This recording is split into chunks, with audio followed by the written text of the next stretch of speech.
So it's been quite a few months now since I made one of these, and since I've got absolutely nothing better to upload, I thought it was probably about time I updated this series, as well, let's be honest here, there's been quite a few changes since the last video. Alright, so here's how this video is going to work, and important to note, it's a little different from last time. This video is simply going to be me showcasing 10 deck lists taken from the current top 10 best performing archetypes in tournament play within the last 4 weeks, and will not include any gameplay. This is to obviously save time, since this video is already going to be like 15 minutes long. Now there are a few more important things to note. First of all, unlike the last video, I'll be showing these decks in order of how many toppings the archetype got, starting from the lowest performing to the best performing, and all these results are taken straight from the website Duel Meta, which is the results from a variety of tournament formats, from standard bracket style gameplay, including side decking, to point battle or KC Cup style formats. So do keep that in mind that some of these decks perform much better in certain formats than others, but for simplicity's sake, all tournament formats are being included. Secondly, I've removed all non-ban list compliant toppings, so basically any deck that was using the recently banned card Hatronade, which made up for about 30 of the 480 results. So obviously it would be kind of awkward to kind of include an archetype like TG on this list, even though they would have technically made it, since half of the toppings with that deck were using a banned card. And if you take those lists away, it definitely no longer makes the cut. So I apologise TG players, but you won't be included this time. Last but not least, these videos do take quite a long time to make due to the amount of research needed and a rather lengthy script. Seriously, this shit was like 3,500 words or something. So if you do enjoy them or find any of the content useful, I'd really appreciate a like on the video down below, and consider subscribing to the channel whilst you're down there. I'm getting pretty close to 50k now, so I'd really appreciate all the subs I can get. Alright, let's get into the deck lists. Starting us off at number 10 with a total of 9 event toppings, we have Lunalight. Now compared to every other archetype on this list, 9 total toppings is going to be a rather small amount. But don't be fooled, depending on the format, this deck is nutty. 6 of this deck's top cuts all came from the recent KC Grand Tournament qualifier, making it the 8th most popular archetype in the top 124, even taking 9th place in the event. So if you're looking for a deck for a speed format where games played is a huge factor, this deck may be the deck for you.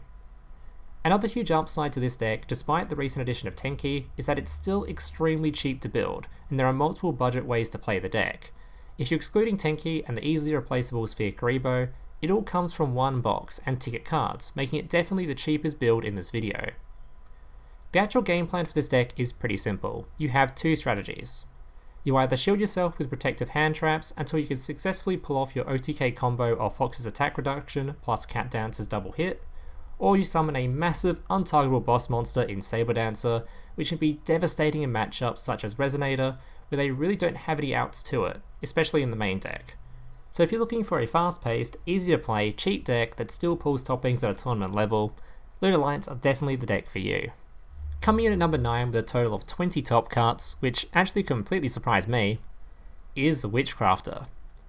This deck has been going under the radar for quite a while now, and is probably the most underrated deck on this list, despite its success across all formats, having multiple toppings in meta weeklies, freaklies, anytimes, and even point battles, and the recent KC Grand Tournament, which is very surprising considering it's a speed format, and speed decks are meant to thrive in it. And Witchcrafters has always been known to be an extremely slow paced deck, takes quite a bit of setup before you can go for lethal. The deck's focus is on the smug lolly Madame Verre, who is used as a quick effect negate by discarding self-recycling spell cards, and can boost the stats of any spellcaster monster you control by the number of spell cards in hand times 1000. Now I'm going to have to warn you right here, before you build this deck, that even though this deck is quite powerful, I would say the vast majority of the community would probably agree that its playstyle is quite boring. Its average game time is quite high, and due to the way the deck functions, a lot of turns you don't really do a whole lot besides sit on Verre and pass, whilst you wait for more spell cards to be added to hand. In saying all this, if you don't mind a slower playstyle or even prefer it, Witchcrafter is probably one of the best options for you, especially considering its wide success across all tournament formats. Coming in number 8 with a total of 22 top cuts, we have Fire King. Fire King have been bouncing in and out the top 3 tiers of the game for a long time now, and have always been known to be a particularly good meta counter, depending on what is currently sitting at the top, with particularly good results against both Thunder Dragon and Harpy Lady. The deck's playstyle focuses around destroying your boss monster Garunix, so it can special summon itself and just completely nuke all monsters on the field, and this combined with the ridiculous amount of hand traps, a quick effect negate, and literally every single in-archetype monster being searchable via multiple effects, you get yourselves one of the strongest decks when it comes to grinding out games. The deck has also recently decided to re-adopt the counter that is Aleister the Invoker. So once you finish grinding through all your opponent's resources, you can simply summon the big, fiery, piercing damage boy to further cement the ruining of your opponent's day. The only major downside to this deck is that of all the decks featured in this video, this one is probably the most susceptible to tech cards and counters. A simple Necro Valley or Abyss Dweller can decimate this deck's entire playstyle, and on top of that, the addition of Gaia's Galloping Gaia makes relying on hand traps be a rather risky option for any deck, and even just a simple MST on your field spell might just end this deck's run. But apart from that, this deck is definitely a strong contender in the current meta, so if you enjoy playing the grind game or just specifically hate Thunder Dragon, this deck is probably the deck for you. Coming in at number 7 with a total of 32 toppings, we have the most cancer deck to feature on this list, Shiranui. Shiranui has had many different top tier forms since its release, but ever since Konami decided to nuke half the archetype, the only form that was left was the cancer-filled 60% trap variant, and with the recent ban of Hatronade, this deck that was already trying to climb its way out of whatever sewer it was born in, got itself a nice little encouragement boost to show its ugly head. This deck's playstyle is remarkably simple. Summon a Kazuki or a Samurai Skull to send Spectral Sword to the grave, then set as many trap cards as possible and pass the turn. Then use Spectral Sword Engrave with whatever monster you manage to get in there to summon a variety of level 6 synchro monsters, or even just summon a Shogun and beat your opponent to death with it, who is busy regretting cutting MST and Cosmics from his list. Now I'm going to be real with you. Playing this deck may cause you to lose a few friends, as it's probably the most hated deck currently in the game, as nobody enjoys playing into this much back row. But in saying that, simple back row removal combined with any deck that can perform multiple special summons will in fact ruin this strategy completely, especially considering the synchro monsters this deck aims for are considerably less powerful than the vast majority of other meta boss monsters, so it's not an invincible strategy, it's just a cancerous one that can really take advantage of any meta where back row removal becomes scarce. Honestly, if you do decide to build this deck, you're probably going to end up on Santa's naughty list. You've been warned. Coming in number 6 with 35 top cuts is the latest structure deck to be introduced to Duel Links, Gaia. This deck surprised a lot of people, including me, with it being predicted before its release to not be going anywhere, but has been quick to shut the haters up by overperforming across the board. In terms of consistency, this deck rivals Resonator for the top spot, as it simply just cannot brick, due to the addition of the skill, the Dragon Knight's Path. Its starting combo averages out at being roughly 90% chance to be opened, depending on what ratios you're choosing to run and deck size, with it peaking at a 97% chance going second when running as many starters as possible and a 20 card deck. The deck's playstyle is fairly linear, in that your entire goal is to simply summon one of two fusion monsters, with the vast majority of the time it being Gaia the Magical Knight of Dragons, which simply gives you a quick effect pop. Due to this deck skill coming in the form of a field spell, it comes with a couple of pretty major bonuses over the other consistency skills. Firstly, it's infinite, meaning every single turn you have the ability to search for combo pieces, making this deck's grind game pretty nasty. On top of that, it also comes with a bonus effect of preventing your opponent's monster effect activations during the battle phase, effectively killing off all decks that rely heavily on hand traps for survival, such as Thunder Dragon, Lunalight, or Fire King. Obviously though, since it is a field spell, it does run the risk of being destroyed before it's used, which might just cause you to brick instantly. If you don't mind a deck that has a fairly linear playstyle that's extremely consistent and very easily obtainable, if you don't mind spending a bit of money, this deck is perfect for you. Coming in at number 5 with a total of 36 top cuts, we have Sabre Dragon. This deck was arguably the most successful deck in the most recent KC Grand Tournament, with it being the third most popular deck in the top 124, and taking first place and another 2 slots in the top 10. This deck just excels at speed formats. In saying that though, I do want to mention that it has had multiple toppings in other formats, and even up until literally yesterday where the tier list was changed, it was considered to be in the top 3 tiers of the game, so it's not a one trick, but it's definitely more known for its point battle / KC Cup dominance. This deck's playstyle is extremely combo orientated, as it's generally based around reducing your life points with cards like Cybernetic Fusion Support and Cosmics, so you can activate your skill Cyber Style.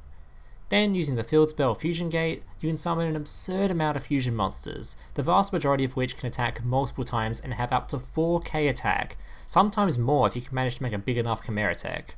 Honestly, in terms of popping off, there really isn't any deck quite like this one. And I'll admit that when I used to play the deck, that it was a lot of fun when you got to combo off super hard, as you really do feel unstoppable, and no amount of hand traps can stop it. The only real downside to this deck is the fact that it definitely has the lowest consistency of any deck in this video. It's the definition of high risk, high reward, especially considering how much it relies on the unsearchable field spell Fusion Gate. But other than that, if you really do enjoy very combo oriented style gameplay and want to play a deck that comes with inbuilt heavy back row removal, this deck is right up your alley. Coming in at number 4 with a total of 40 top cuts, we have Harpy Lady. There has never really been a question as to whether or not this deck was good or not. The question has always been, how good is this deck, as it's been bouncing between tier 1 and 3 ever since its release. The deck is probably the most good all-round deck in the video. It doesn't exactly excel in anything in particular, but it also doesn't really have any potent weaknesses, outside of maybe the fact it doesn't really have any high stated monsters, so it may have trouble getting through cards like Azure. It's consistent, offers solid monster removal and back row removal if you choose to use Hunting Ground, has decent draw power that's recyclable, and to top it off, it has access to rank 4 tech cards such as Roach or Abyss Dweller. The deck's playstyle is mainly focused around summoning Cyber/Harpy through the use of Channeler or Egotist to get 2 Harpies on board. From there, once during either player's turn when a spell or trap card is activated by you or your opponent, you can return a monster to hand. This effectively makes it so any kind of back row you run doubles in power level, since it causes the removal of a monster on top of whatever effect it already has. And on top of that, your opponent will struggle to use any kind of spell or trap card removal himself, for fear of losing a monster. Basically, if you're looking for a deck that covers all grounds without doing anything particularly absurd, I would recommend Harpies to you. Coming into the top 3 now with 47 top cuts, we have Thunder Dragon. Thunder Dragon have been meta for a ridiculous amount of time, definitely way longer than absolutely anything else in this video, and for good reason too. It's exceptionally quick once it starts going, and ridiculously safe due to the amount of hand traps the deck runs. The deck's playstyle mainly revolves around banishing Thunder Dragon monsters through the use of Lupine and Gold Sark to search for and special summon monsters straight to the field. From there, depending on how the deck's built, it can go straight into a plethora of Xyz or Synchro plays, setting up strong defenses with Rhino or Bowser, or strong offenses with M7 or Vermilion. On top of that, the deck also runs 3 copies of the Pioneer, which can use your Thunders and any of your hand traps as fodder to special summon itself, nuke your opponent, and activate the effects of any of your banished Thunders, starting the cycle all over again. Honestly, the only thing that keeps this deck away from the highest tier in the game is probably the existence of both Necro Valley in the side deck, preventing the Pioneer from summoning, and the new Gaia field spell, preventing the activation of your hand traps to defend yourself. Other than that, it's pretty hard to find any actual weaknesses to exploit with this deck. It is probably the second least consistent deck on this list, but the fact it does run so many hand traps often just negates this. If you're looking for a fast-paced deck that can make use of multiple win conditions both through Synchros and Xyz while staying rather safe hiding behind a wall of hand traps, this deck is probably for you. Coming at number 2 with a total of 51 top cuts, we have Discount Seto Kaiba himself. Resonators. Resonators are a very strange deck to me, as although they seem to be a pretty linear playstyle due to their restricted extra deck, the amount of random tech cards this deck can run is just dumb, all because you don't actually need a normal summon to combo off with this deck. It can run Doom Caliber, Jinzo, Amato, Goblin of Greed, hell, it can even run Obelisk the Tormentor in a competitive tournament setting, and it actually makes sense. The main strategy of this deck, like I said though, is pretty linear. Your aim is to special summon a Crimson Resonator, then special summon a Wild Wind on top, which is searchable via your skill, to then synchro into a Red Rising, and from there you can fully combo off into multiple different synchro monsters, like Doom Dragon, Dark End Dragon, and Bane. Not only that, but because you gain a ton of life points and summon so many monsters, you're pretty damn hard to kill, and since your skill isn't once per turn and Wild Wind can search when it's in the grave, even if your board is completely wiped, you probably won't die and you can recover very easily. This deck's only real downside is that because your extra deck is so linear, it relies very heavily on those random main deck tech cards to get through a lot of different situations. You can't just rely on having access to a wide arsenal of extra deck cards like a deck like Thunder Dragon can. But if you're looking for a deck that is probably considered one of the top 2 most consistent decks in the game at the moment, that is near impossible to OTK, and can run a literal god card, I'm sure you'll have a great time here. And finally, the current best performing deck in Duel Links with almost double the amount of toppings to second place, sitting at 88, Onomats. This probably comes as a surprise to absolutely nobody. Even after this deck received a nerf to its skill, it's proved to become without a doubt a tier above the rest of the competition, topping in every format in large numbers. Seriously, only yesterday there was a $1,500 tournament called the MCS, and of the top 32 decks, Onomats took out 12 of the spots. That's nearly 40% of the top cut just on one deck, and 4 times the amount of the second most popular archetype in the event.